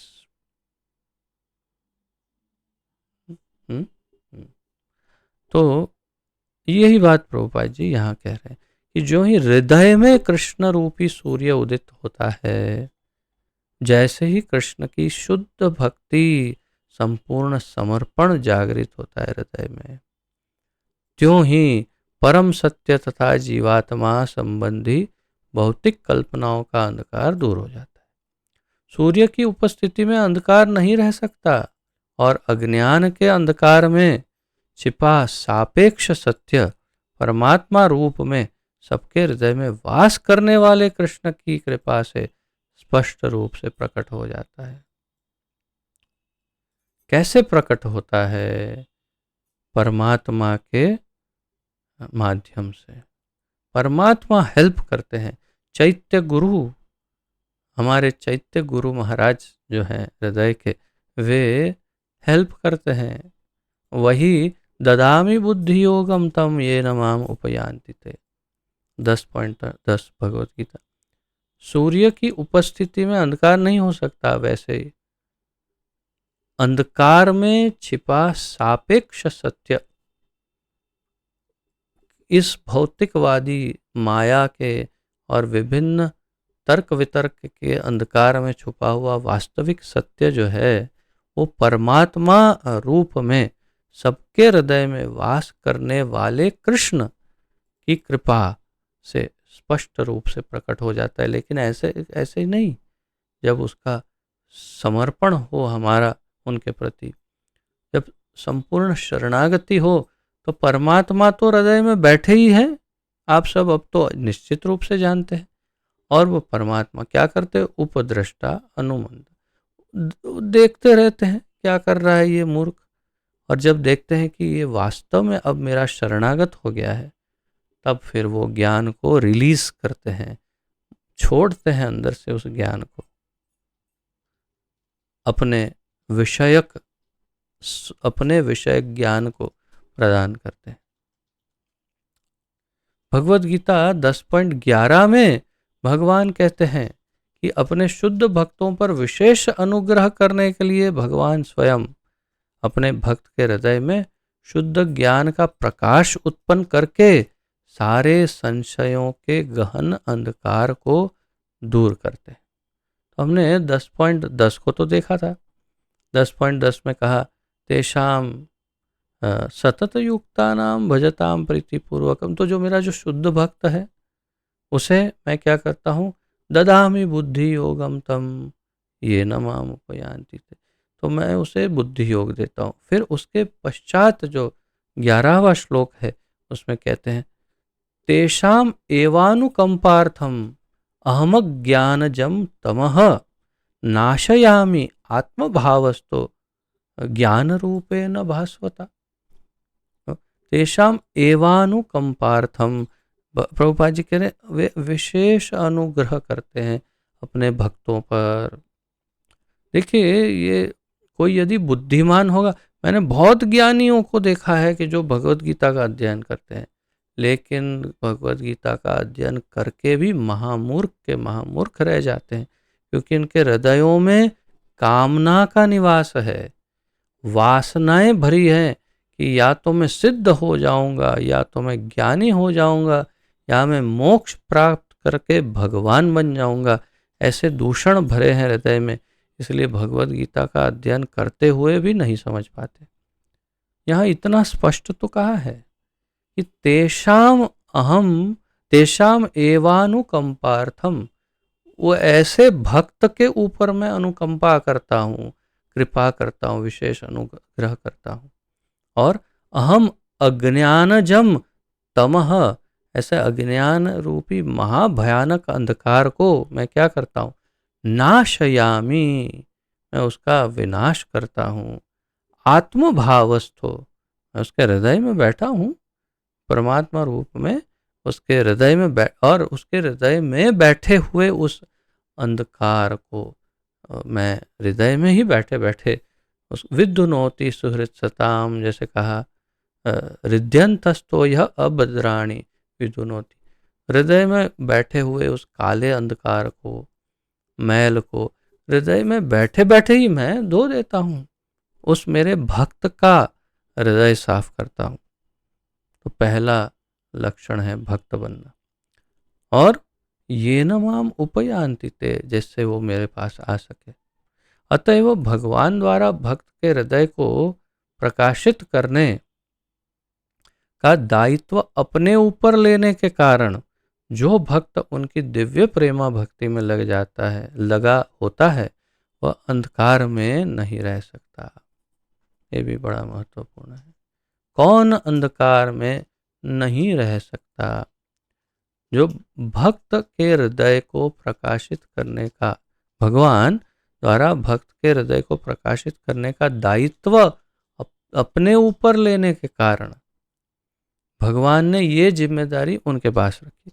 जैसे कोई भी एक बड़ी कंपनी होती है, तो उसमें जो डायरेक्टर होते हैं या मालिक होते हैं कंपनी के, वो बहुत सारे लोगों को नियुक्त करते हैं और सबको अलग अलग दायित्व देते हैं और फिर एक विशेष दायित्व अपने पास रखते हैं। तो वैसे ही भगवान ने एक विशिष्ट दायित्व अपने पास रखा है। भक्त वत्सल कहलाते हैं ये। भक्त का अपने पुत्रों की तरह, अपने विशेष बच्चों की तरह ध्यान रखते हैं और क्या करते हैं, अपने भक्त के हृदय को प्रकाशित करने का दायित्व अपने ऊपर लेने के कारण वो अपने ऊपर लेते हैं। मैं मेरे भक्त के हृदय को साफ करके प्रकाशित करूंगा। जो भक्त उनकी दिव्य प्रेमा भक्ति में लगे हैं या लगता है, लगा होता है, वह अंधकार में नहीं रह सकता। उसके हृदय में भगवान ज्ञान और जो जो भी आवश्यक है उसका दीपक जलाते हैं। कैसे? अहम अज्ञानजम तमह नाशयामि। मैं उसके अंदर जो अज्ञान का जो अंधकार है उसका नाश करता हूँ। दीपक ज्ञान रूपेण भास्वत, और ज्ञान दीपेन भास्वता। ज्ञान दीपेन भास्वता 10.11। दीपक, दीपक की बात है। ज्ञान दीपेन, उस दीपक के द्वारा प्रज्वलित करता हूँ।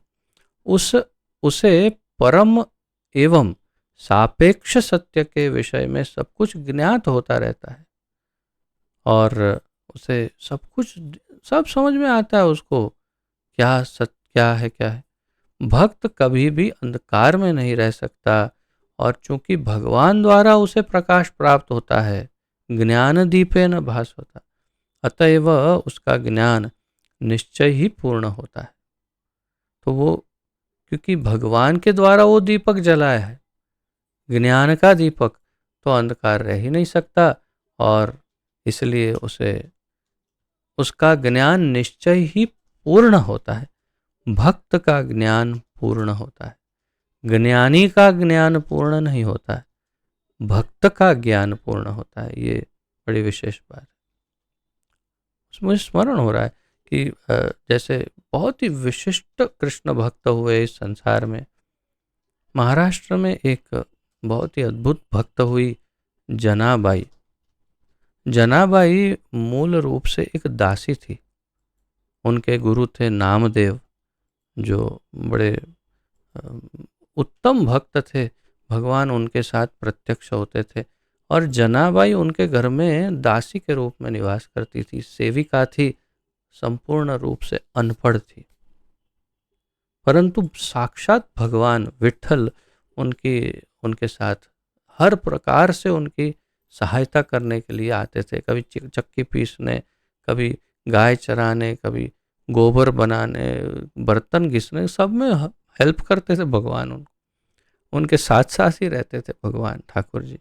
और ये सारी सेवाएं करते करते कृष्ण के प्रेम में वो अभंग, महाराष्ट्र में एक विशिष्ट प्रकार की काव्य रचना है जिसे अभंग कहते हैं, उसका एक पूरा विज्ञान है जो सामान्य मनुष्य के लिए संभव नहीं है। वो बड़ी प्रकांड कविता की वो एक शाखा है। तो वो स्वाभाविक रूप से उनके मुख से अभंग निकलते और साक्षात भगवान बैठ करके अपने हाथों से उन अभंगों को लिखते थे। तात्पर्य क्या है कि एक भक्त जो है वो मूर्ख, अनपढ़, गंवार, बिल्कुल लाचार, मंद बुद्धि नहीं है, बल्कि वो सर्वोत्कृष्ट, सबसे अधिक ज्ञानी, सबसे अधिक प्रकांड पंडित होता है, वो विद्वान होता है, पूर्ण ज्ञान उसमें होता है। और इसलिए उनकी अभंग वाणी को साक्षात भगवान लिख रहे थे। जो दासी है, अनपढ़ है, गंवार है, गांव में रहने वाली ऐसी। और फिर उन्होंने, भगवान ने ये कहा भी कि जो भी ये जनाबाई के अभंग पढ़ेगा उसे मेरी अत्यंत कृपा प्राप्त होगी, शुद्ध भक्ति प्राप्त हो जाएगी। तात्पर्य है कि ये विज्ञान, पूर्ण ज्ञान कहाँ से प्राप्त हुआ? भक्त को ही प्राप्त हो सकता है, अपने हृदय में बैठे हुए भगवान परमात्मा के द्वारा। किंतु जो लोग अपनी खुद की यानी स्वयं की सीमित शक्ति से चिंतन करते हैं, उनके साथ ऐसा नहीं होता। जो अपनी बुद्धि के बलबूते पर जीवन जीते हैं, वो मुंह के बल नीचे गिरते हैं। क्या?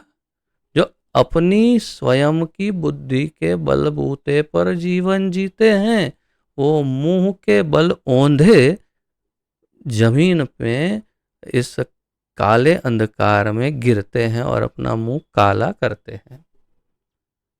यानी अपनी बुद्धि जो है वो वास्तव में दुर्बुद्धि के अलावा और कुछ नहीं, अहंकार मात्र है कि मैं सब जानता हूँ, मुझे सब आता है, मैं तो ये करके ही रहूँगा। यानी कि महामूर्ख शिरोमणि नंबर 1 की उपाधि। लेकिन जो ये हृदय में जानता है हृदय में, मैं वास्तव में नितांत मूर्ख मात्र हूँ, मुझ में कोई ज्ञान नहीं, कोई बुद्धि नहीं, मैं बहुत ही लाचार, दुर्बुद्धि, दूषणों से युक्त दुरात्मा हूँ, मुझे सहायता की आवश्यकता है, मुझे इसमें से मुक्त होने के लिए मेरे भगवान की, गुरु की सहायता चाहिए। जो ऐसा लाचार जीव होता है, उससे ही भगवान उसकी उंगली पकड़ते हैं। तो अपनी खुद की सीमित शक्ति से चिंतन जो करता है, वो उनके साथ ऐसा नहीं होता। प्रभुपाद जी कह रहे, उन्हें कुछ नहीं मिलता। पूर्ण ज्ञान परंपरा या निगमनीय तर्कपूर्ण ज्ञान कहलाता है। तो परंपरा पूर्ण ज्ञान परंपरागत ज्ञान कहलाता है। यह एक प्राधिकारी से विनीत श्रोता तक पहुंचता है, जो सेवा तथा समर्पण द्वारा प्रामाणिक होता है। तो ये कैसे आता है? गुरु शिष्य परंपरा में, जैसे हमने इसके बारे में चर्चा कर चुके कि भगवान, फिर उनके शिष्य ब्रह्मा जी, उनके शिष्य नारद मुनि, उनके शिष्य व्यासदेव, मध्वाचार्य, माधवेंद्रपुरी, ईश्वरपुरी, चैतन्य महाप्रभु, रूप गोस्वामी आदि आदि आदि आदि, श्रील प्रभुपाद, भक्ति सिद्धांत सरस्वती ठाकुर, फिर श्रील प्रभुपाद जी, और अब हमारे अब यहाँ पर उपस्थित जो गुरुगण हैं वे सब उनके शिष्य। ये श्रृंखला है गुरु शिष्य परंपरा। उसमें प्रामाणिक ज्ञान प्राप्त हो सकता है, और वो समर्पण तथा प्रामाणिक, जो सेवा तथा समर्पण द्वारा प्रामाणिक होता है।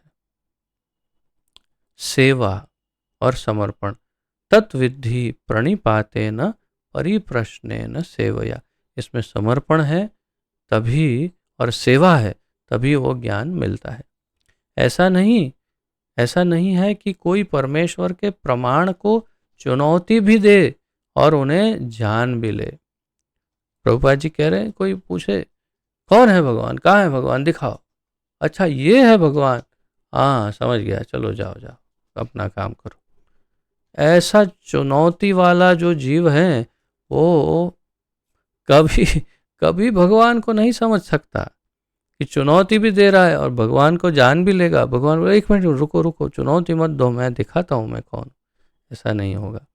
उन्हें अधिकार है कि ऐसे ललकारने वाले जीव के समक्ष प्रकट ही ना हो, जो परम पूर्ण का क्षुद्र स्फुलिंग मात्र है, और ऐसे स्फुलिंग जो माया के अधीन है।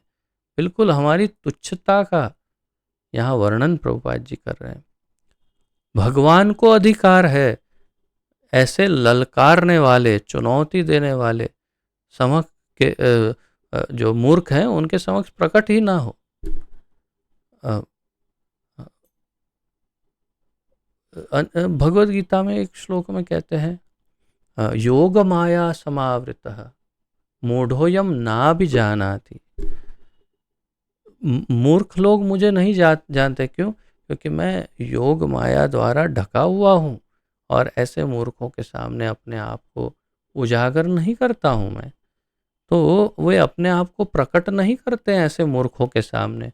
जो परम पूर्ण का, उस भगवान का, यह हम सब जीव क्षुद्र, बिल्कुल तुच्छ एक स्फुलिंग मात्र है, एक स्पार्क की तरह है, जो माया के अधीन है। हम उनके सामने भगवान अपने को प्रकट करने के लिए बाध्य नहीं है।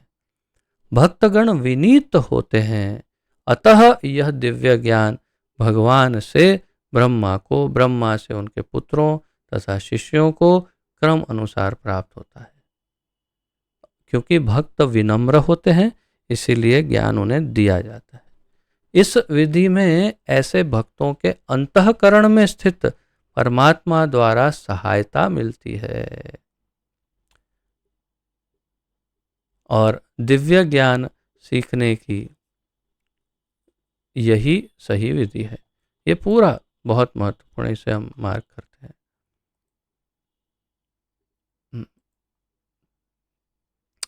तो भक्तगण विनीत होते हैं, इसीलिए उन्हें दिव्य ज्ञान परंपरा के द्वारा क्रम अनुसार प्राप्त होता है।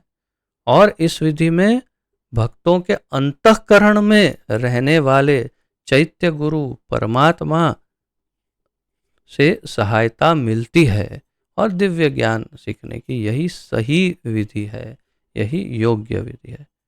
अर्थात इसमें क्या क्या इंग्रेडिएंट्स जिसे कहते हैं अंग्रेजी में, यानी इसके अंदर क्या क्या तत्व मिले हैं इस अवस्था तक पहुंचने का के लिए।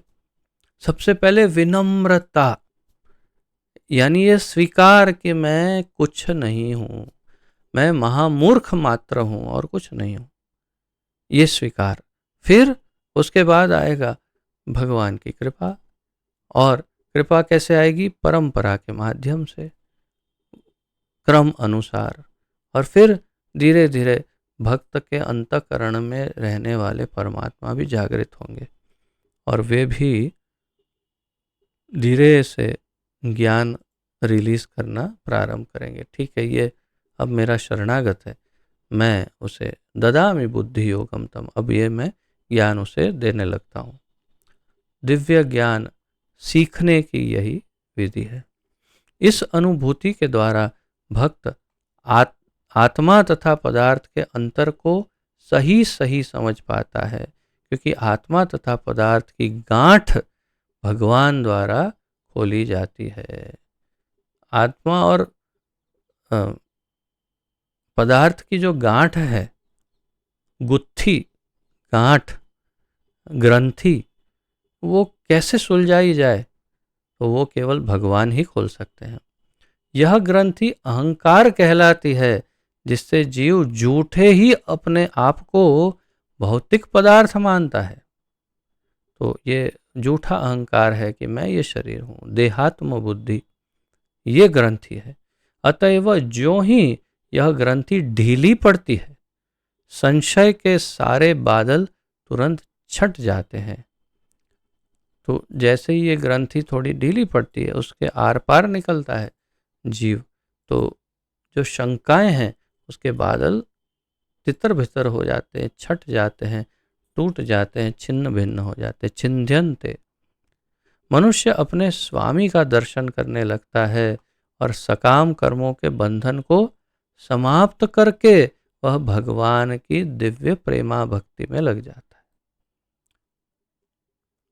अपने स्वामी का दर्शन करने लगता है मनुष्य, भगवान का दर्शन और सकाम कर्मों के बंधन को समाप्त करके, उससे मुक्त होके भगवान की दिव्य प्रेमा भक्ति में लग जाता है। सिर्फ भगवान की सेवा ही करता है और कुछ नहीं करता। भौतिक जगत में जीव स्वयं सकाम कर्म की श्रृंखला की सृष्टि करता है और जन्म जन्मांतर तक इन कर्मों के अच्छे तथा बुरे फलों को भोगता रहता है। अब रिवर्स में समझा रहे हैं प्रभुपाद जी कि मुक्त कैसे होता है, वो तो समझा दिया, लेकिन भौतिक जगत में क्या होता है? स्वयं सकाम कर्म करता है, ये चाहिए, वो करना है, वो प्राप्त करना है, ऐसा करना, और उसके लिए ये कर्म, ये कर्म, ये, और जन्मों जन्मांतर तक उलझा रहता है और अच्छे बुरे फलों को भोगता रहता है। किंतु जो ही वह भगवान की प्रेममय सेवा में लग जाता है, त्यों ही वह कर्म बंधन से मुक्त हो जाता है और फिर उसके कर्मों से कोई प्रतिक्रिया उत्पन्न नहीं होती। लेकिन जैसे ही कोई भगवान की प्रेम भक्ति में लग जाता है, एकदम स्पष्ट कहा है, प्रेमा भक्ति में लग जाता है, त्यों ही, यानी भगवान से प्रेम होना जरूरी है, त्यों ही वह कर्म बंधन से मुक्त हो जाता है, फिर उसके कर्मों से कोई प्रतिक्रिया उत्पन्न नहीं होती। उसके कर्मों में से, यानी वो चाहे कुछ भी कर ले, उसको कर्म फल नहीं मिलता है, कर्म बंधन नहीं होता है। एक भक्त के लिए वो चाहे कुछ भी कर रहा हो, उसे कर्मों का फल नहीं भोगना पड़ता है, वो कर्म बंधन से संपूर्ण रूप से मुक्त हो जाता है। ये बिल्कुल स्पष्ट रूप से समझना चाहिए। इस प्रकार इस श्लोक का यहाँ पर समापन होता है। हमारे जो पूर्ववर्ती आचार्य हैं वो इन दोनों श्लोकों को बड़े विशिष्ट ढंग से समझाते हैं। श्री विश्वनाथ चक्रवर्ती ठाकुर तो इसके जो पूर्व श्लोक है उसमें रूप गोस्वामी द्वारा दिए हुए पूरे क्रम को समझाते हैं कि कैसे धीरे धीरे धीरे आसक्ति, रुचि, फिर भाव और कैसे प्रेम, भगवान का प्रेम जागृत होता है, उस श्रृंखला को समझाते हैं। और भगवान का प्रेम जागृत होने पर फिर क्या प्राप्त होता है वो सब समझाते हैं। श्रीधर स्वामी महाराज भी इस तरह ये सब समझाते हैं। और यहाँ पर इस अनुसंधान में भी वही समझा रहे हैं हमारे आचार्य की, उसमें एकदम स्पष्ट रूप से क्रम को समझाया है आचार्यों ने कि किस प्रकार संपूर्ण कृष्ण प्रेम प्राप्त होता है और प्रेम भक्ति किस मय सेवा में कैसे नियुक्त हो जाता है जीव, वो सब उन्होंने समझाया। प्रभुपाद जी ने सबको मिला जुला करके एक यूनिफाइड, यानी कि बिल्कुल सबका सार लेकर के संपूर्ण इसका गठन करके हमें समझाया। बहुत सुंदर ढंग से प्रभुपाद जी ने समझाया। तो आज यहाँ पर विराम लेते हैं।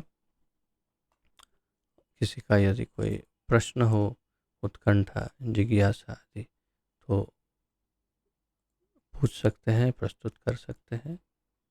आप सबका स्वागत है।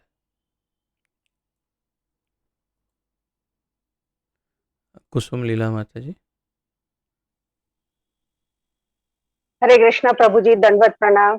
दंडवत प्रणाम प्रभु माता जी, क्वेश्चन तो कुछ नहीं है, लेकिन ये श्लोक इतना अच्छा है, मैं अपने पास्ट में जाके अपने आप को पूरा रिवाइज कर लिया, पूरा समझ में आया कि क्या मैं थी और अभी क्या है। और ये सेंटेंस बिल्कुल समझ में आया कि जैसे ही ग्रंथियों की गांठ ढीली पड़ती है, वैसे सारे संशय के बादल छट जाते। वो तो पूरा एक्सपीरियंस हुआ है, विद इन नो टाइम ये हुआ है ऐसा। एकदम से बस मैं और प्रभु जी दोनों इसके साक्षी भी हैं। शायद आप लोगों की ही कृपा से कि मैं कभी कभी आती थी मंदिर में, और आप लोगों का जो थोड़ा बहुत सत्संग मिलता था और जो कुछ भी बात होती थी, तो वो ही रीजन से मानो या जो भी है, लेकिन मैं तो यही मानती हूँ कि उसी वही वजह है। और विद इन नो टाइम एकदम से ऑफिस में बैठी थी, और एक बार एक गोलोक का प्लेनेटरी सिस्टम में स्थान देख के मन में ये विचार आया कि गोलोक का तो ये स्थान है, तो यहाँ जहां मैं जा रही हूँ, वो लोग जो स्थान की बात कर रहे हैं वो किधर है। तो उसको मैं ढूंढने बैठी और मेरे को कहीं मिला नहीं। तो फिर बाद में और डिप में गई, और तब मेरे को वो सब कुछ समझ में आया और इतना सब कुछ क्लियर हो गया। और फिर बस उसी टाइम मैंने डिसाइड किया कि अब और कहीं नहीं, अब इस्कॉन, बस ये हो गया एकदम से। जी। और फिर पहले जो मैं गीता पढ़ने का, क्योंकि प्रभु जी कई बार इंसिस्ट करते थे गीता पढ़ो पढ़ो ऐसा, तो पहले मैंने ट्राई किया इंग्लिश में पढ़ने का कुछ इतना समझ में नहीं आया। मैंने बोला शायद गुजराती में पढ़ूं तो समझ में आएगा। गुजराती पढ़ने बैठी वो तो और भी गया काम से बिल्कुल कुछ। और मन में यही भाव, क्योंकि मैं उस टाइम कृष्ण को भगवान मानती नहीं थी ना, जो ज्ञान उसमें थी इसलिए एक महापुरुष ही मानते थे, ऐसे विद्वान, एक ज्ञानी पुरुष ऐसा मानते थे। और वहां पर बार बार वो वर्ड भी यूज होता था, ज्ञानी पुरुष ऐसा। तो मेरे को होता था ये कैसा ज्ञानी पुरुष है, सब में मैं करते रहते हैं, ऐसे ऐसे थोड़ी होता है, ये तो विनम्र भाव से बोलना चाहिए। अहंकार, अहंकार का इतना वाचक लगता है वो। बिल्कुल बिल्कुल एकदम से ऐसा सब समझ रही थी तभी। और प्रभुपाद की भी वाणी सुन के ऐसा होता था कि गुरु ऐसे हो सकते हैं, ये संशय आता था ऐसा। और ये सब में से एकदम से कुछ 5 मिनट भी नहीं लोगी होगी और सब कुछ क्लियर हो गया और बाहर आ गई उसमें से। तो यही है कि अब आज इतना अच्छा दिन है, तो मैंने बोला प्रभु जी को थैंक यू बोलने का बहुत बड़ा बड़ा ये अवसर है। तो मुझे ये कन्फेशन करना चाहिए कि मैं किस लेवल में थी, और आप सबकी कृपा से प्रभु जी और आप है ऐसे आपके और आपके भी। आपके प्रभु जी की विशेष कृपा है बहुत। मैंने हाँ वो आपको कहा, तो वो हमेशा मेरे साथ डिस्कस करते थे और आपकी बहुत चिंता करते थे और आपके लिए बहुत हाँ प्रार्थना करते थे। तो उनके वो बताए प्रेम कुछ थोड़ी देर और के बाद उनके में। प्रार्थनाओं के कारण आप हम्म, हमें मुझे तो वास्तव में सच बता रहा हूँ, तब ये नहीं लगता था कि आप इतने आसानी से निकल पाएंगी। मैं वही मैं था, इतना ऐसा ही था। होपफुल मैं इतना होपफुल नहीं था उस समय, हम्म, जिस प्रकार से आप उसमें डीप चली गई थी। लेकिन फिर एकदम आश्चर्य हो गया कि एकदम से कैसे एकदम बाहर आ गई। और बिल्कुल मुझे भी अभी आज ये श्लोक के टाइम में सोचने लगी, तभी मेरे को हुआ कि अरे मेरे को तो बिल्कुल टाइम ही नहीं लगा, बहुत जल्दी से भगवान ने मेरे को जी, जी, खींच लिया एकदम से। सही, सत्य है, सत्य है। तो तो ये वैष्णव की कृपा है, प्रभुपाद जी की बिल्कुल विशेष बिल्कुल। कृपा है, आपके हाँ। गुरुदेव की विशेष कृपा है। तो ये और अभी वही भगवत गीता पढ़ रही हूँ, अभी सब कुछ समझ अच्छे से में समझ आ में रहा आ है, रहा बिल्कुल, है। बिल्कुल, यही होता है, बिल्कुल सत्य है। वही व्यक्ति, वही बुद्धि, वही सब कुछ, हुँ, लेकिन एक आवरण के साथ पढ़ रही थी और बिल्कुल। अभी खुले हृदय से पढ़ रही हूँ, ये इसीलिए डिफरेंस है भगवान ने कहा इसमें। कि नाहं प्रकाश सर्वस्य योग माया समावृत। हाँ, मैं अपने आप को ढक के रखता हूँ और मैं अपने आप को प्रकाशित नहीं करता हूँ दूसरों के सामने, क्योंकि हम्म, हमारे हमारे अंदर इतनी ज़्यादा कामनाएं हैं कि हम अगर उनको समझने लगेंगे तो हम उनका दुरुपयोग भी कर सकते हैं सही समर्पित बात। नहीं होने पर। इसलिए वे अपने आप को ढक के रखते हैं हमसे। लेकिन अब जब हम्म, हम समर्पित और शरणागत हैं, जब वो देखते हैं तो वो अपने आप को उजागर करते हैं, देन वो अपने आप को प्रकाशित करते हैं अपने हमारे सामने। तो यही एक अनुभव तरीके से अच्छा जो हुआ वो अच्छा हुआ, मैं इस बातों को अच्छे से समझ पा रही हूँ अभी। सत्य है। बिल्कुल, बिल्कुल सही बात। एक एक सेंटेंस को बहुत डीपली समझ सकती हूँ, ऐसा हो गया है ये सही अभी, सही क्योंकि बात। अनुभव कर चुके हैं ना ये, इसीलिए। सत्य है, सत्य है। हरे कृष्णा प्रभु अरे जी, अगेन धन्यवाद। Many many thanks for everything. Hare Krishna. All glories to Srila Prabhupada. तो यहाँ तो वातावरण भी बहुत अद्भुत हो गया है, बारिश होने लगी है। और ये अ, प्रमाण है कि ठाकुर जी प्रसन्न हैं और हम यहाँ के वैष्णवों पर कृपा बरसा रहे हैं। उनकी ये जो अ, तपस्या है उसे आसान कर रहे हैं। और अन्य यदि कोई प्रश्न जिज्ञासा ना हो तो विराम विराम लेते हैं। ओके। आप सबका बहुत बहुत धन्यवाद। आप आज आए विशेष रूप से। मैं हमेशा अंत में धन्यवाद कहता हूँ, लेकिन आज पहले कह रहा हूँ क्योंकि आज का दिन आपके लिए तपस्या का दिन है। आप आए हैं इसलिए आपका धन्यवाद। पतित पावन जगत गुरु श्रील प्रभुपाद की जय। पतित पावन गुरुदेव की जय। ग्रंथराज श्रीमद् भागवत महापुराण की जय। अनंत कोटि वैष्णव वृंद गौर भक्त वृंद की जय। वांछा कल्पतरुभ्यश्च कृपा सिंधुभ्यैव च पतितानां पावनेभ्यो वैष्णवेभ्यो नमो नमः। आप सबको दंडवत प्रणाम। हरे कृष्ण।